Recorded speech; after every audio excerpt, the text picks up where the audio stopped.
Olá! Era uma vez uma CPI instaurada no Congresso Nacional. Durante a tramitação da comissão, os nobres senadores resolveram decretar a prisão de Demétrio, um dos investigados, sob o argumento de que as investigações demonstraram que ele teria cometido o delito apurado e que ele estava tentando fugir do país. Assim, a fim de garantir a aplicação da pena em caso de condenação, porque havia a possibilidade de o investigado fugir do país, deveria, no entendimento dos nobres deputados, ser decretada a prisão preventiva do acusado. Assustado com a informação, Demétrio procura você, um advogado ou advogada especialista na área, para que lhe explique se a CPI pode ou não pode decretar a prisão de um investigado. Então, você saberia responder, Demétrio? Se você não sabe e quiser saber a resposta, fique conosco. Meu nome é Maurício e seja bem-vindo ao canal Era uma Vez Direito. Não esqueça de se inscrever e dar o like no vídeo. Também é importante que você deixe seu comentário abaixo para que o YouTube entenda que o vídeo é interessante para você e seja indicado para outras pessoas. Assim, você ajuda nosso canal a crescer cada vez mais. Caderno e caneta na mão, o tema de hoje é Comissão Parlamentar de Inquérito, o poder. O que uma CPI pode ou não pode fazer?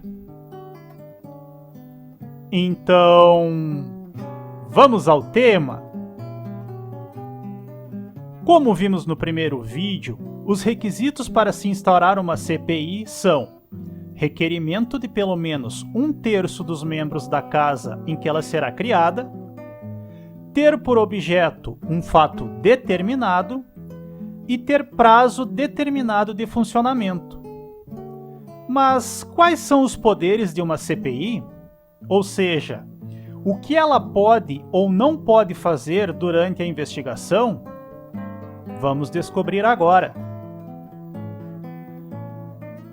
Para começar, vamos analisar o artigo 58, parágrafo 3º da Constituição Federal, que assim dispõe: as comissões parlamentares de inquérito, que terão poderes de investigação próprios das autoridades judiciais, além de outros previstos nos regimentos das respectivas casas, serão criadas pela Câmara dos Deputados e pelo Senado Federal, em conjunto ou separadamente, mediante requerimento de 1/3 de seus membros, para a apuração de fato determinado e por prazo certo, sendo suas conclusões, se for o caso, encaminhadas ao Ministério Público para que promova a responsabilidade civil ou criminal dos infratores. Como visto, as comissões parlamentares de inquérito terão poderes próprios das autoridades judiciais, além de outros previstos nos regimentos internos das casas. Ou seja, a Comissão Parlamentar de Inquérito realiza verdadeira investigação, que se materializa no inquérito parlamentar, que se qualifica como um procedimento jurídico constitucional revestido de autonomia e dotado de finalidade própria. Mas o que uma CPI pode fazer? Quais são os poderes que ela tem para realizar uma investigação? O artigo 36 do Regimento Interno da Câmara dos Deputados responde nossa dúvida. Então anota aí. Segundo o artigo, a Comissão Parlamentar de Inquérito poderá, observada a legislação específica, requisitar funcionários dos serviços administrativos da Câmara, bem como, em caráter transitório, os de qualquer órgão ou entidade da administração pública direta, indireta e fundacional, ou do Poder Judiciário necessários aos seus trabalhos. Também pode determinar diligências, ouvir indiciados, inquirir testemunhas sob compromisso, requisitar de órgãos e entidades da administração pública informações e documentos, requerer a audiência de deputados e ministros de Estado, tomar depoimentos de autoridades federais, estaduais e municipais e requisitar os serviços de quaisquer autoridades, inclusive policiais. A CPI também pode incumbir qualquer de seus membros ou funcionários requisitados dos serviços administrativos da Câmara da realização de sindicâncias ou diligências necessárias aos seus trabalhos, dando conhecimento prévio à mesa. Ainda pode deslocar-se a qualquer ponto do território nacional para a realização de investigações e audiências públicas. Também pode estipular prazo para o atendimento de qualquer providência ou realização de diligência sob as penas da lei, exceto quando de alçada da autoridade judiciária. Por fim, se forem diversos os fatos interrelacionados, objeto do inquérito, dizer em separado sobre cada um, mesmo antes de terminada a investigação dos demais. Para realizar qualquer desses procedimentos, as comissões parlamentares de inquérito valer-se-ão subsidiariamente das normas contidas no Código de Processo Penal. Conforme já decidiu o STF, a CPI tem autoridade própria, ou seja, ela não necessita de qualquer intervenção judicial para determinar esses procedimentos. Contudo, todas as suas decisões devem ser fundamentadas e motivadas, e na realização da investigação devem ser observadas todas as formalidades legais. Assim, em razão dos poderes instrutórios ou poderes de investigação, as comissões parlamentares de inquérito podem determinar a quebra do sigilo fiscal, a quebra de sigilo bancário, conforme artigo 4º, parágrafo 1º da Lei Complementar 105 de 2001, e a quebra de sigilo telefônico. Atenção! A CPI e seus membros não poderão dar publicidade aos dados sigilosos obtidos em investigação. O órgão que decreta a quebra de dados sigilosos tem o dever jurídico de manter íntegros esses dados, sob pena de responsabilização civil, penal e administrativa. Em relação à quebra de sigilo telefônico, cabe um importante esclarecimento. A quebra dos dados telefônicos é diferente de interceptação telefônica. Quebra de sigilo telefônico significa a obtenção de dados de ligações pretéritas.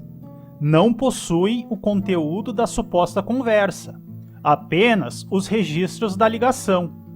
Já interceptação telefônica é a gravação da chamada, o conteúdo da chamada, o que os interlocutores falaram.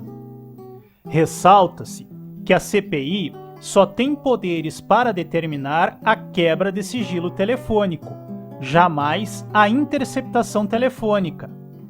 Para a realização de interceptação telefônica, a CPI deve requerer tal autorização ao Poder Judiciário. Outra questão é referente à inquirição de testemunhas sob compromisso. Ao serem inquiridas em uma CPI, as testemunhas prestarão compromisso de dizer a verdade sob pena de crime de falso testemunho.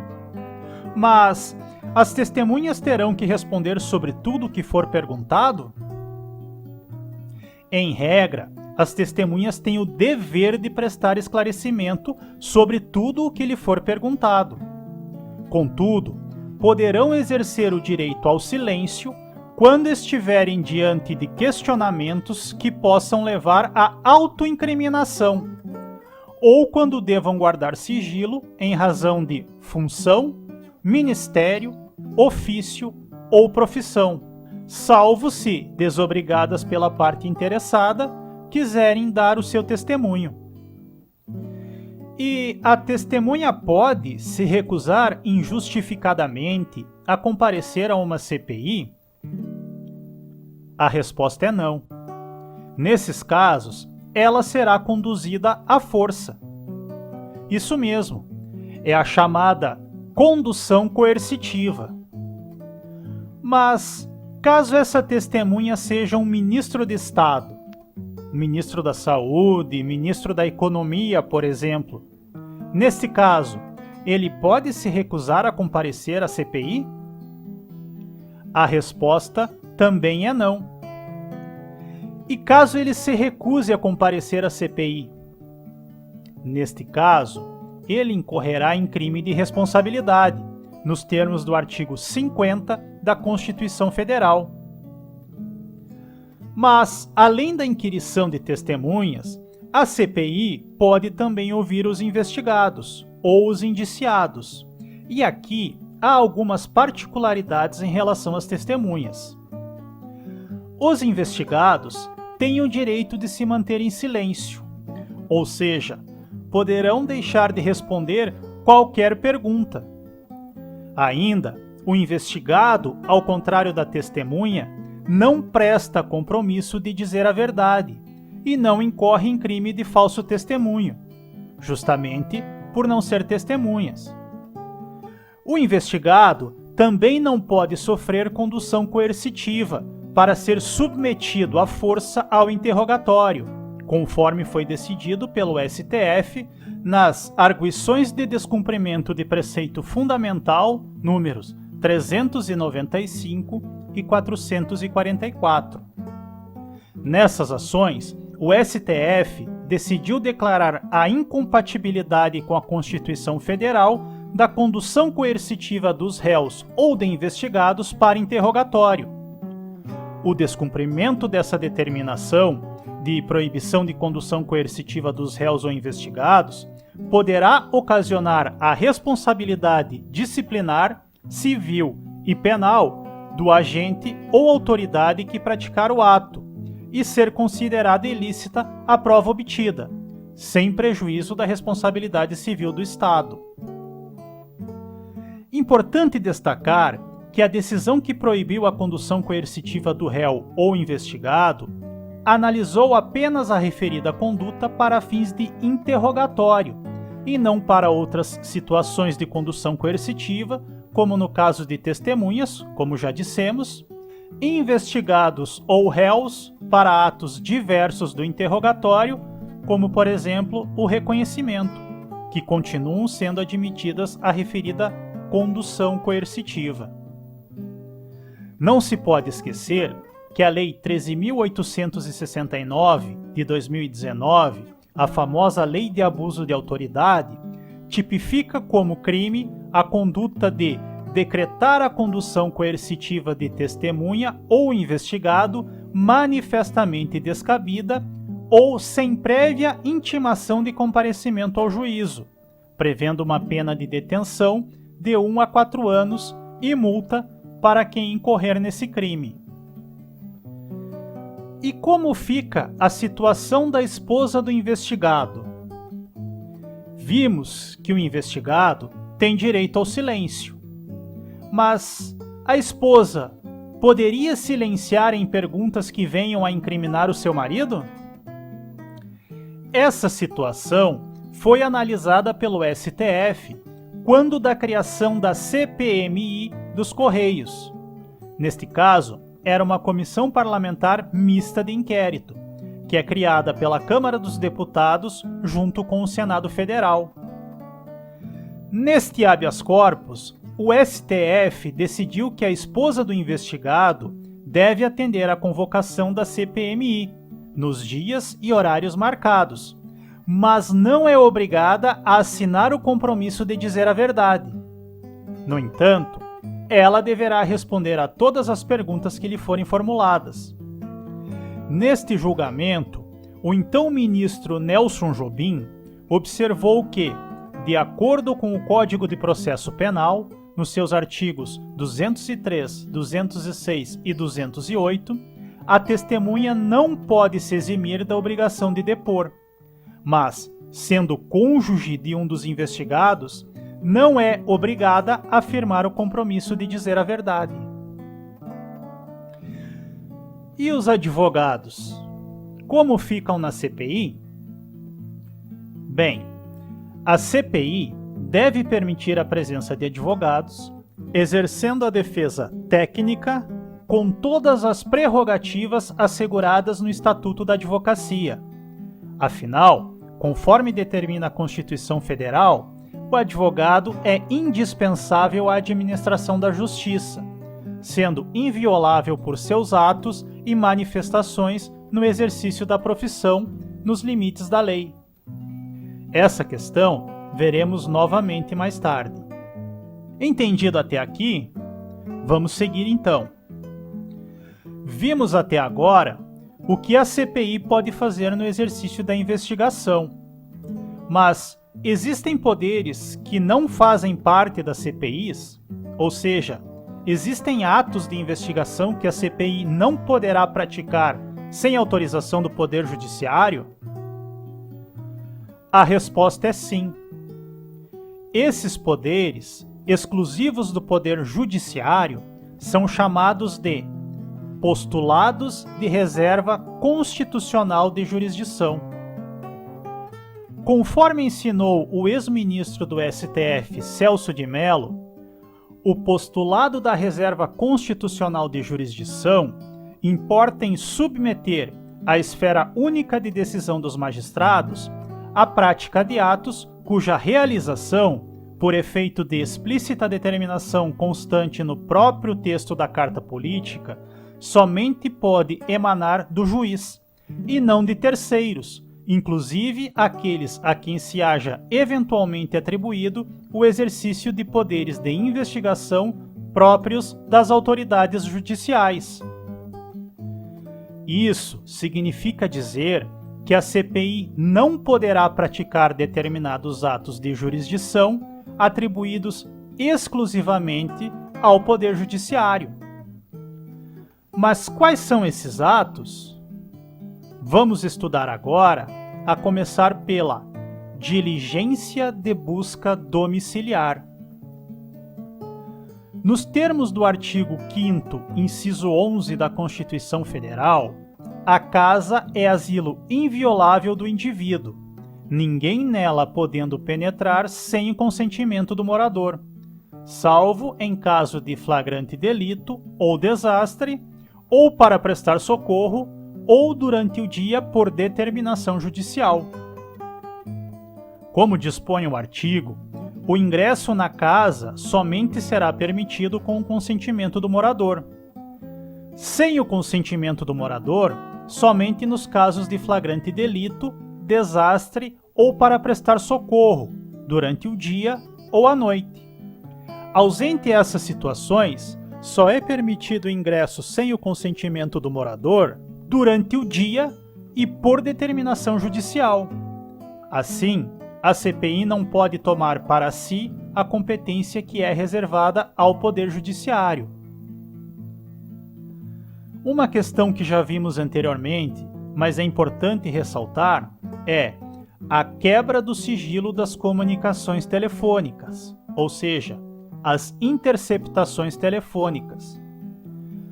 Lembrando que interceptação telefônica é diferente da quebra de sigilo telefônico, que este último é permitido às CPIs, a interceptação telefônica somente poderá ser verificada por ordem judicial, e não por CPI ou qualquer outro órgão, para fins de investigação criminal ou instrução processual, conforme determina o artigo 5º, inciso 12 da Constituição Federal.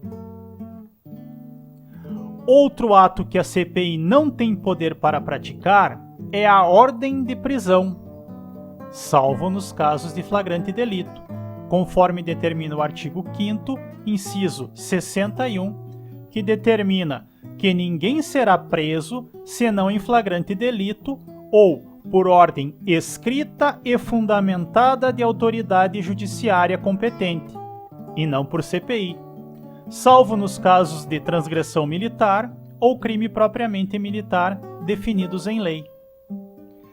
Em relação ao flagrante delito, não há nenhum impedimento que a CPI determine a prisão de quem está em estado de flagrante, por exemplo, num crime de falso testemunho, mesmo porque o artigo 301 do Código de Processo Penal dispõe que qualquer do povo poderá, e as autoridades policiais e seus agentes deverão, prender quem quer que seja encontrado em flagrante delito.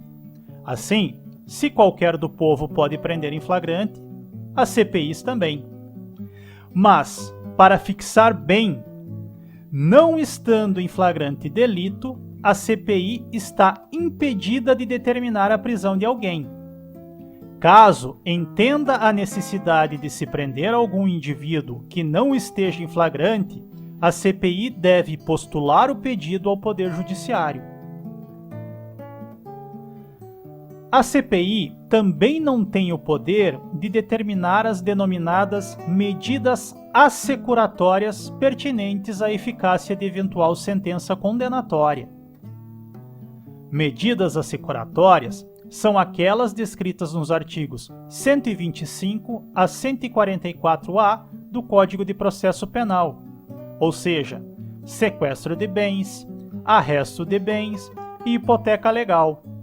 Assim, a decretação de indisponibilidade de bens de uma pessoa são atos tipicamente jurisdicionais, próprios do exercício da jurisdição cautelar, quando se destinam a assegurar a eficácia de eventual sentença de condenação.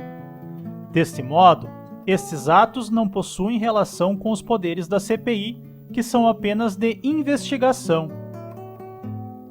Por fim, cabe ressaltar novamente que a CPI não pode impedir a presença de advogado do depoente na reunião. Além disso, como já dissemos, por ser indispensável à administração da justiça, o advogado pode ter acesso a documentos da CPI, falar para esclarecer equívoco ou dúvida, opor a ato arbitrário ou abusivo e ter as manifestações analisadas pela CPI até para impugnar prova ilícita. Para completar a matéria, cabe fazer um breve comentário sobre o postulado da colegialidade. De acordo com a doutrina e a jurisprudência do STF, a eficácia das decisões dos parlamentares integrantes da CPI deve observar o postulado da colegialidade. Isto significa dizer que todas as decisões tomadas pela comissão devem ser decididas pela maioria dos votos, e não isoladamente. Importante destacar que as CPIs não estão isentas de fiscalização. O Poder Judiciário exercerá o controle dos atos praticados pelas CPIs, ou seja, qualquer abuso cometido por uma CPI deverá ser controlado pelo Poder Judiciário. Os envolvidos que se sentirem lesados com as condutas da CPI podem requerer a análise do ato pelo Poder Judiciário. No caso de CPI federal, a competência para esse controle é do STF. Entendido? Mas e as CPIs estaduais? Elas têm os mesmos poderes da CPI federal? A resposta é sim, podendo estas, inclusive, determinar a quebra de sigilo bancário, uma vez que inerente ao exercício da investigação, sob pena de esvaziar a efetividade da comissão. Mas e uma CPI municipal? Ela tem os mesmos poderes da CPI federal? A resposta é não. A divergência reside na possibilidade ou não de uma CPI municipal quebrar sigilo bancário.